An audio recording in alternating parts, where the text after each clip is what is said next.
Ravi sir, ये जो बहुत इंपॉर्टेंट है, देखिए ये भारत के लिए तो बहुत बड़ा झटका है ही। ये जो कह गए थे, वो जो भी कहा राजू जी ने कि दलाल कह जाना, और हम तो कोशिश में थे उसके बाद से ऑपरेशन सिंदूर के बाद से अलग थलग कर दिया। और वो आतंकवादी आतंकी मुल्क है, लेकिन उस बीच में क्या क्या किया था ट्रंप ने? ट्रंप का तो झुकाव वहीं से था ना। तो एक तो इसका जो रोल है यहाँ हमारे लिए, हम इसी पे बात करें, भारत के लिए कितना बड़ा झटका एक ही, और दूसरा जो 10 पॉइंट्स पे और उधर वर्सेस 15 पॉइंट्स, क्या आगे आपको दिखता है कि ये मूर्त रूप दिखता है? क्योंकि इसमें बहुत ऐसी उलझने ही उलझने हैं। जो 10 पॉइंट्स इनके हैं ईरान के, उसमें कई चीजें ऐसी जो किसी भी सूरत में शायद ना मंजूर हो, कि वो 2 मिलियन यूएस डॉलर हर जहाज को गुजरने पर देना, और भी चीजें उन्होंने कि हमारे को युद्ध जो जितना नुकसान उसकी भरपाई करना। इस मोर्चे पर क्या कुछ आपकी अपनी राय क्या है दोनों तीनों चीजों? जी नमस्कार संजीव जी, देरी से आने के लिए थोड़ी माफी चाहूंगा। नहीं नहीं सर, कोई सर दिक्कत नहीं। देखिए, भारत को कोई झटका नहीं है। भारत सरकार को झटका हो सकता है, यस। भारत सरकार की नीतियों को झटका हो सकता है, क्योंकि भारत तो अल्टीमेटली जीत ही गया ना सर। आप कितना भी युद्ध कर लें, आपको अल्टीमेटली विश्व के किसी भी कोने में रहें, आना तो वापस गांधी के रास्ते पे पड़ेगा। गांधी से दूर कहाँ जाएंगे सर? तो वो तो भारत ने तो जीत हासिल कर ही ली मेरा ना। मेरा सवाल वही भारत की सरकार पे ही था, जिन्होंने विदेश नीति, हाँ, मैं समझ गया। कूटनीति जो। बिल्कुल, बिल्कुल जी। आप ठीक कह रहे हैं सर। मैं बिल्कुल वही बात मैं भी बस थोड़ा-सा, क्योंकि रास्ता तो आखिरी में सर गांधी को ही है। टेबल तो बिछेगी बातचीत की ही, और यही बातचीत की टेबल से उठ के इन लोगों ने युद्ध शुरू किया था। वहीं से उठ के वापस आ गए। तो इस पूरे घटनाक्रम में हुआ यही है ना कि जहां से आपने स्टार्ट किया था स्क्वायर वन, घूम के वहीं आ गए। पूरे विश्व को परेशान कर दिया, सब लोगों को तकलीफ में आ गई। हासिल तो कुछ हुआ नहीं ना। हासिल आपने क्या किया? लेकिन अल्टीमेट ये बात बड़ी महत्वपूर्ण है कि जब सरकार को, भारत सरकार को जब झटका लगा, या हम लोगों को जिस पोजीशन में होना चाहिए था, हम लोग उस बस को मिस कर गए। और हिंदुस्तान की जो डिप्लोमेसी थी, मुझे लगता है ये एक आज उस बहुत निचले पायदान पर हम लोगों को खड़ी हुई दिख रही है। क्योंकि युद्ध को रोकने के लिए जिन भाषा का, जिन संदर्भों का प्रयोग किया गया, वो तो मुझे इंटरनेशनल डिप्लोमेसी में मुझे लगता है उससे खराब भाषा मैंने बस ट्रंप की सुनी होगी। उनसे ज्यादा तो हमने सुनी नहीं किसी की। जिस तरह के शब्दों का उपयोग किया गया, जिस तरह की भाषा उन्होंने बार बार दोहराई है, वो अपने आप में शर्मिंदगी करने वाली है। क्योंकि हम लोग तो वाकई इंडिया का जो स्टेटस है वो ऐसा तो नहीं था कभी भी। हम लोगों ने जब एक सबसे बड़े नाम जैसे ऑर्गेनाइजेशन को हम लोगों ने लीड किया, और विश्व में अनेक बार ऐसी घटनाएं हुई हैं जब हिंदुस्तान ने आगे बढ़कर युद्ध रोके। यूएन की पीस कीपिंग फोर्स में भी हमारी नफरी बहुत ज्यादा होती है। तो हर जगह हम लोग तो है ही। हमारा तो काम, हिंदुस्तान का तो जो सम्मान था वो इसीलिए माना जाता रहा ना कि सर हम लोग शांति के पैरोकार हैं। हम लोगों ने वो रास्ता छोड़ दिया और पाकिस्तान को वो हासिल हो गया। ये तो भाई झटका तो है सर। पाकिस्तान जैसा देश, जिसकी इकोनॉमी का हम लोग जानते हैं, जिसके क्रेडेंशियल्स हम लोगों को पता है, उस देश पर दो मुल्कों ने, ईरान और पाकिस्तान, इजराइल जैसे देशों ने उस पर भरोसा कर लिया। जबकि हम लोग तो 2 दिन पहले ही जाके आए थे, इजराइल जाके आए थे, हमारे प्रधानमंत्री। हमारे संबंध उनके साथ ऐसे थे, अमेरिका के साथ बड़े अच्छे थे। उन पर भरोसा कैसे हो गया? उन पर भरोसा कर लिया, और दोनों प्रधानमंत्री जो दो हेड ऑफ द स्टेट्स दोनों हैं, राष्ट्रपति ट्रंप और पेजिंस्किया, वो धन्यवाद देते नहीं थक रहे हैं शहबाज शरीफ को, आसिम मुनीर को। और आसिम मुनीर जो है वो, चलिए शहबाज शरीफ को भी दे तो समझ आती है, आसिम मुनीर क्या है भाई साहब? वो तो एक फौजी है, फील्ड मार्शल बन गए होंगे अपने देश में। लेकिन फौजियों का धन्यवाद देने का मतलब तो समझ नहीं आ रहा ना सर हमको। ये थोड़ी सी चिंता की बात है कि अमेरिका इस इलाके में क्या अपनी स्ट्रेटेजी, जो हमारा हिंदुस्तान वाला जो ये जो साउथ एशिया है या ग्लोबल साउथ की हम लोग बात करते थे, क्या हिंदुस्तान को बिल्कुल इग्नोर करने की सोच रहा है क्या अमेरिका? क्योंकि ये बात तो सब जानते हैं कि भाई चीन और पाकिस्तान के गहरे संबंध हैं, और चीन ने जिस तरह के बयान ऑपरेशन सिंदूर के वक्त दिए, वो हम लोगों ने देखा ही था कि भाई हम लोग किसी सोवरेनिटी को अगर कोई खतरा हुआ पाकिस्तान के, तो हम लोग साथ खड़े। बड़ा खतरनाक बयान था वो इंडिया के हिसाब से। तो वो उन्होंने बयान दिया चीन ने, और चीन के संबंध पाकिस्तान से बहुत गहरे हैं, सब जानते हैं। लेकिन अमेरिका भी क्या अब पाकिस्तान को भारत के मुकाबले में खड़ा करने की कोशिश कर रहा है? अब ये अगर इस तरह से जियोपॉलिटिक्स बदलेगी तो सर ये चिंता की बात तो भारत के लिए है। और ऐसी स्थिति में हम लोग कहीं नहीं है। हम लोग इस इलाके के तो कम से कम एशिया में तो हमारी कुव्वत, हमारी हैसियत सबसे ज्यादा होनी चाहिए ना सर। भाई इतना बड़ा डेमोक्रेटिक सेटअप हिंदुस्तान का है और हम लोगों की तरफ से पहले दिन, चलिए शुरू में हम लोगों ने जो भी फैसला किया, खामनेई की मौत पर, उनके असेसिनेशन पर हम लोग नहीं बोल पाए, जो भी तय किया गया था, उसके बाद तो एक दिन, एक महीने या 40 दिन का वक्त था ना जब हम लोग अपने पॉलिसीज को वापस रीचेक कर सकते थे, वो भी नहीं हो पाया। तो अल्टीमेटली इस पूरे युद्ध के माहौल में मुझे ऐसा लग रहा है कि भारत सरकार सबसे ज्यादा नुकसान में है। हम लोगों को जो मिलना चाहिए था वो हमको नहीं हासिल हुआ।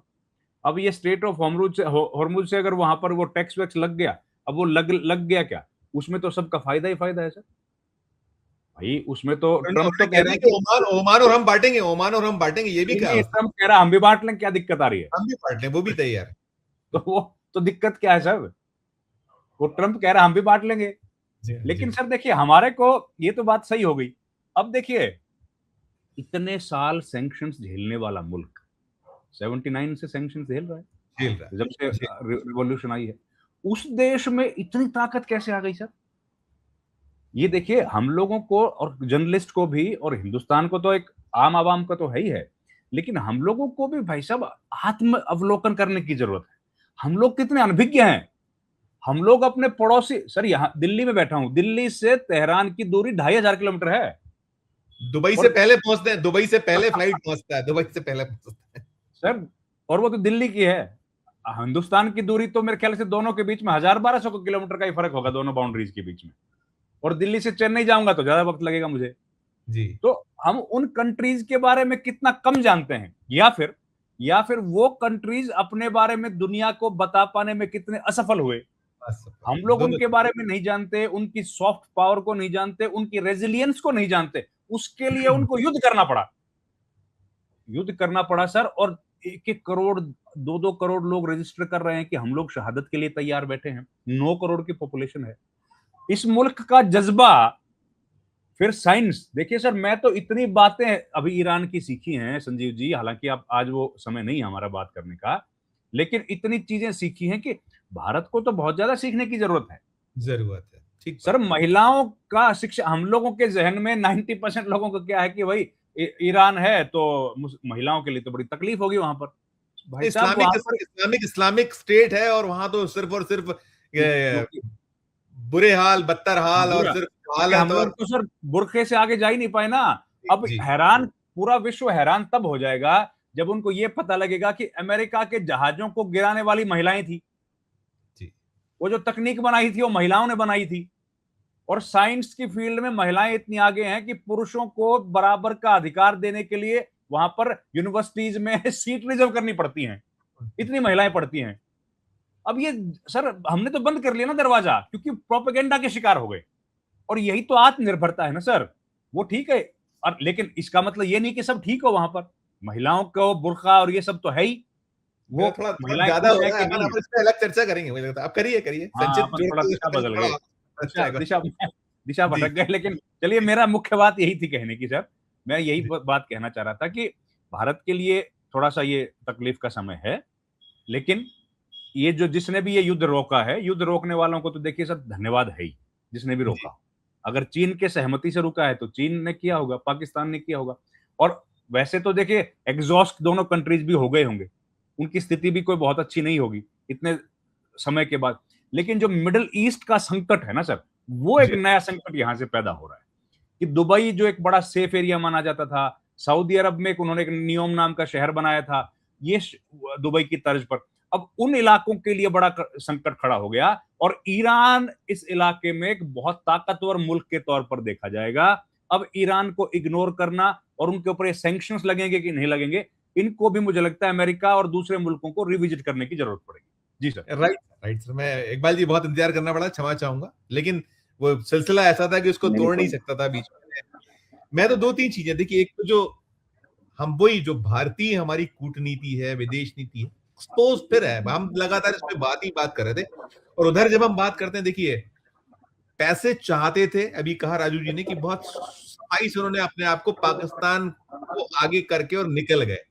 हालांकि भी बहुत कुछ बचा है अभी, तो वो जब टेबल पे शुक्रवार को पहुंचेंगे, उस टेबल पे क्या कुछ होगा, जो मैंने कहा कि बहुत कॉम्प्लिकेटेड है वो शर्तें जो हैं, ईरान की शर्तें भी और अमेरिका की खुद की भी अपनी है। और उसमें यह भी निकला कि मिस्र और टर्की का बड़ा अहम रोल रहा है पाकिस्तान के साथ साथ, उन लोगों ने भी बड़ी अहम भूमिका इसमें अदा की है। तो जो जो पूरा का पूरा सीन है, इसको कैसे आप, जो चीजें निकल गई हैं, हो गई हैं बात में, इधर क्या चीजें देख रहे हैं आप, क्या कहिएगा कि हमने कहाँ कहाँ चूक की, और आगे जो दिक्कतें हमारी तो हैं ही, हम तो नहीं हो रही है। धन्यवाद संजीव जी। पहले उस पर राजीव भाई और रविंद्र जी की बहुत सीनियर लोग हैं, मैं उनकी बातें सुन रहा था। देखिए, ये 12 घंटे सीज फायर को लेकर के बात हो गई है, लेकिन अभी भी ईरान के सीरी डीप हो गए, लावा रिफाइनरीज हो गए और अलग अलग ठिकानों पर हमले हो रहे हैं। वहीं सऊदी ऑयल पाइपलाइन पे भी ईरान द्वारा जो हम ड्रोन हमला किया, उसमें बड़े नुकसान की खबर आ रही है। तो इन सभी चीजों को लेकर के लगातार हम ये मान रहे हैं कि सीज फायर के बाद भी जो है मामला थोड़ा थोड़ा चल ही रहा है। लेकिन इस बीच के अंदर जो पीट हेगसेट है, उनका जो बयान अभी आया है वो बहुत चौंकाने वाला है। वो उनका कहना है कि ईरान जो है वो उसके कहने पर जो है सीज फायर किया गया है। तो एक चीज हम समझिए कि डोनाल्ड ट्रंप और पीट हेगसेट जिस तरह से उनका जो किरदार है या जो उनका दुनिया ने उनको समझा है, पता नहीं वो 15 दिन कैसे निकालेंगे। वो अपनी जबान से कब पलट जाए, कब क्या बयान दे दे, दुनिया समझ नहीं पाएगी। और दुनिया इन सारी चीजों को तो लेकर हम बहुत जेडी तरीके जेडी बैंस को हम जेडी बैंस को सुन रहे थे, वो तो उसी अंदाज में रहती है कि धोखा दिया, ये किया तो हम फिर उसमें छोड़ेंगे नहीं। वो अभी उनकी वो रस्सी जल गई, ऐठ नहीं गई, ऐठन नहीं गई, वो चल रहा है वो सिलसिला। नहीं, वो जेडी वांस की तो ऐसी हालत है कि वो ये भी जान रहे हैं कि जिस तरीके से वहाँ अमेरिकन संसद के अंदर जो सारे संसद लोग बाहर आए हैं, तकरीबन 70 से ज्यादा संसद जो है वो डोनाल्ड ट्रंप के रात वाले फैसले के खिलाफ जो आए थे। तो उनका जो अमेंडमेंट 25 है, जिसमें आर्टिकल 4 है, वो ये दर्शाता है कि अगर उनको लगता है कि उनका राष्ट्रपति जो है वो फिजिकली या मेंटली ठीक नहीं है, वो कोई काम करने के लायक नहीं है, तो एक तो समझौते के तहत उसे कैबिनेट जो है पूरा पावर रखती है। ये भी एक डर जो है डोनाल्ड ट्रंप को था। दूसरा डोनाल्ड ट्रंप के लिए सबसे बड़ी मुसीबत है कि जो मिड टर्म इलेक्शन है उसमें जो पॉपुलरिटी गिरती जा रही है, जिस तरीके से अमेरिका में महंगाई हुई है, ये सारी चीजें भी नजर अमेरिका के अंदर डोनाल्ड ट्रंप से लेकर के सबको आने लगी। लेकिन इस मामले के अंदर एक चीज आप समझिए कि 12 घंटे के अंदर जिस तरीके से ये कहा गया था कि ये सीज फायर है, लेकिन नेतन्याहू ने साफ कर दिया कि लेबनान को लेकर वो सीज फायर नहीं मानते और उसी को लेकर के लगातार वो हमले शुरू हुए। तो लेबनान जो है वो एक तरीके से सहयोगी है ईरान का। हुतीज है, हिजबुल्ला है, हमास है। अगर इससे भी अटैक्स अगर शुरू रहेंगे तो ये सीज फायर बहुत ज्यादा मुझे नजर नहीं आता। ये बात जरूरी है कि इसके अंदर पाकिस्तान का कद बड़ा है, लेकिन अगर हम पूरे मामले को समझे, जिस तरीके से कल अमेरिका के अंदर डोनाल्ड ट्रंप ने कहा था कि वो ईरान की सभ्यता खत्म कर देंगे, ईरान को नाबूद कर देंगे, एक तरीके से वो ये कहना चाह रहे थे कि उसको नक्शे से ही मिटा दिया जाएगा, लेकिन वो भी सेफ एग्जिट चाह रहे थे। कल की आप पूरी चीजें समझिए कि जिस तरीके से यूएन के अंदर बहरीन ने एक प्रस्ताव लाया था और ये कहा था कि स्टेट ऑफ हॉर्मुज जो है वो फोर्सफुली खुलाया जाए, लेकिन उसको माना नहीं गया। उसके बाद में फिर ड्राफ्ट चेंज किया गया, फोर्स जब हटाया गया, जब फ्रांस ने उसके ऊपर ऑब्जेक्शन दिया, लेकिन आखिर हमने देखा कि चाइना और रशिया ने उस पूरे प्रस्ताव के ऊपर वीटो कर दिया। वीटो करने का साफ मतलब था कि एक तरीके से वो खुल करके ईरान के फेवर में आ गए। देखिए, दुनिया के अंदर ये भी चर्चा हो रही है कि चाइना के अंदर जिस तरीके से दिनेश जी ने भी कहा कि उसने मध्यस्थता की और ये मैसेज भेजा है कि अगर आप जो सोच रहे हो, अमेरिका को कहा कि अगर हमला कर दोगे, करोड़ों लोगों को मार दोगे, तो उसका उलट जवाब कुछ ही घंटों में आपके पास आना शुरू हो जाएगा, जिसके अंदर चाइना की तरफ से आए, रशिया की तरफ से आए या नॉर्थ कोरिया की तरफ से आए।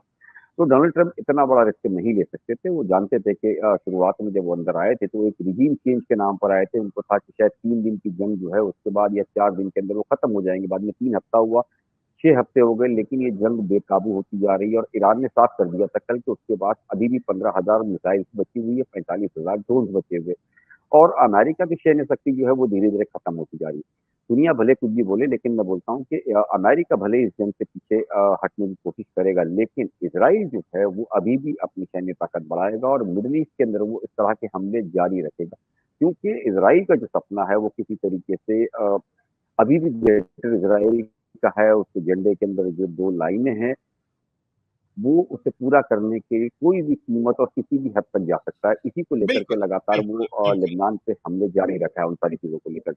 और अगर भारत की बात करें तो देखिए कल रात को अचानक जब हालत खराब होती है, तो मुझे लगता है कि एक ट्वीट आता है शहबाज शरीफ का कि हम चाहते हैं कि अमेरिका कुछ दिन की मोहलत बढ़ा दे, जिसको तुरंत अमेरिकन प्रेसिडेंट ने कहा कि अगर ईरान हमारी शर्तों को मानता है, तो ये मुझे ऐसा लगता है कि वो नहीं चाह रहे थे कि जो रास्ता उन्हें मिला है उससे बाहर निकले। देखिए ये भी कहा जाता है कि जो प्राइम मिनिस्टर शहबाज शरीफ ने जो ट्वीट किया, वो ड्राफ्ट भी अमेरिका से बना करके भेजा था। वो खैर है, चलिए वो किसी ने भी इज़राइल भेजा ने हो, किया है, लेकिन अमेरिका ने किया है, वो ऐसा भी है, ऐसा भी है। वो किसने किया है? एग्जिट का एक सेफ रास्ता हर कोई ढूंढ रहा था और वो रास्ता वो मिस नहीं करते। लेकिन हमारी जो गलतियां हो गई शुरुआत से लेकर के अब तक, जो रवींद्र जी ने भी बताया कि हमने जब हमला हुआ उसकी सुप्रीम लीडरशिप पे, उसके सुप्रीम लीडर्स पर जो मारे गए, उसके बाद लगातार बच्चों पे हमला हुआ, नेबरशिप जो हमारी यहाँ आई थी उसके अंदर अमेरिका ने हमला किया जिसके अंदर लोग मारे गए। तो ऐसे अनगिनत चीजें होती गई, लेकिन हम खामोश रहे।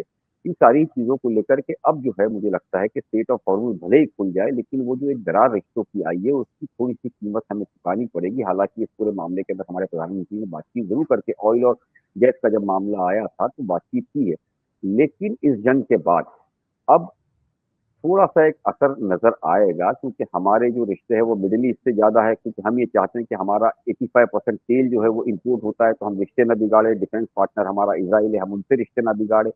तो इन सारी ही चीज़ों को लेकर के जो ताकतवर हम समझ रहे थे जो हमारी आँखों के सामने, उसके साथ हम खड़े थे। लेकिन मामला जो है धीरे-धीरे इसलिए उलट गया कि ईरान ने जिस तरीके से अमेरिका को जवाब दिया, और उस जवाब के बाद जैसे अमेरिका पस्त हुआ है, अमेरिका पस्त होने का मतलब है कि इज़राइल भी फिलहाल जो है उसकी कैपेसिटी फिलहाल के लिए तो कम हुई है, लेकिन हमारे लिए थोड़ी परेशानी आगे आने वाले दिनों में डिप्लोमेसी को लेकर के बढ़ सकती है, क्योंकि हमारे हाँ, दूसरे बिल्कुल, और भी जो सहयोगी मतलब जो पड़ोसी है उनसे रिश्ते पिछले दिनों खराब हुए हैं, और वहाँ चाइना जो है वो अपने अपर हैंड पे है। जी। बिल्कुल।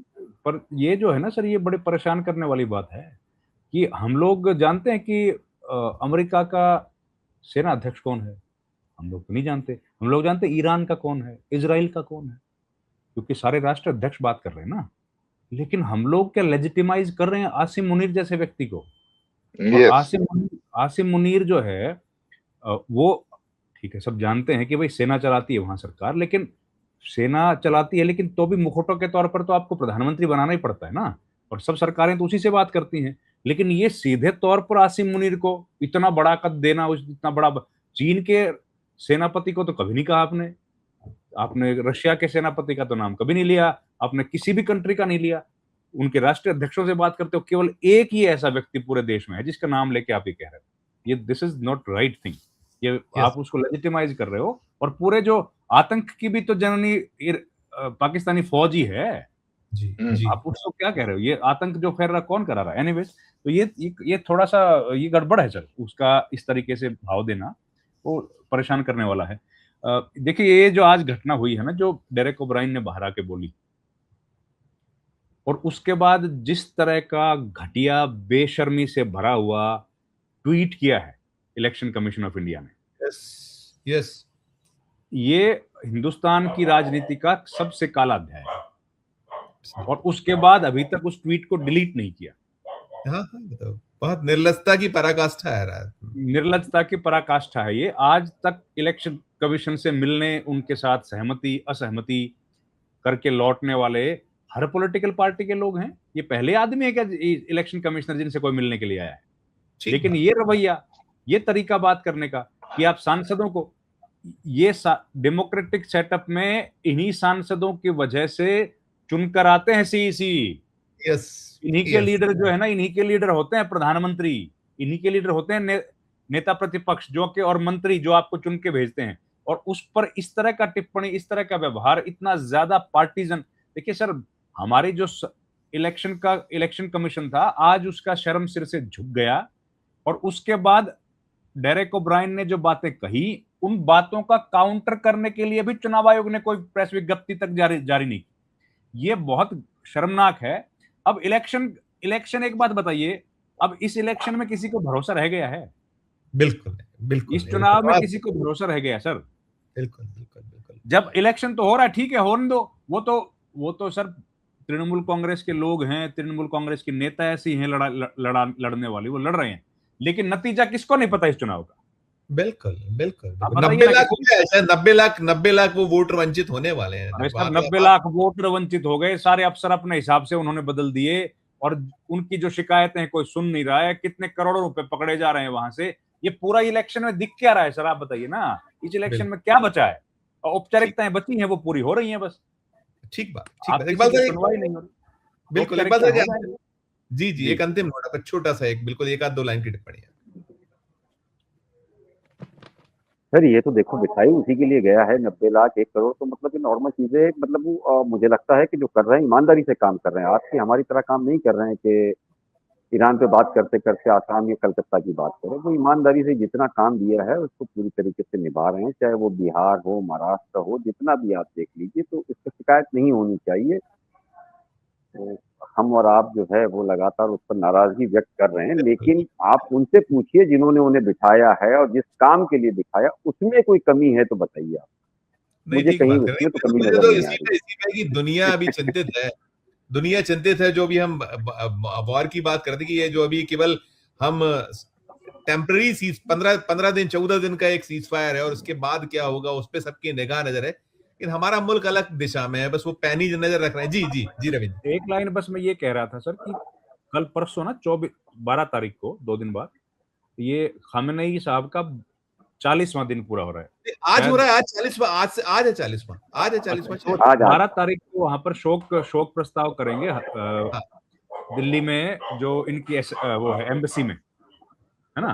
तो जी वो एक जो आप कह रहे थे ना कि भारत के पास क्या मौका है कोर्स करेक्शन का, वो मौका है। उस दिन भारत सरकार का कोई रिप्रेजेंटेटिव उस शोक सभा में जाएगा कि नहीं जाएगा, और जी जाएगा तो क्या बोला, क्योंकि अब तो युद्ध भी खत्म हो गया है, अब तो अग्रेशन और अग्रेसर का मसला भी खत्म हो गया, अब तो एक जी व्यक्ति राष्ट्र अध्यक्ष की मौत का मामला हो गया ना। अब किस तरह से सरकार उस पर रिएक्ट करेगी वो देखना महत्वपूर्ण है।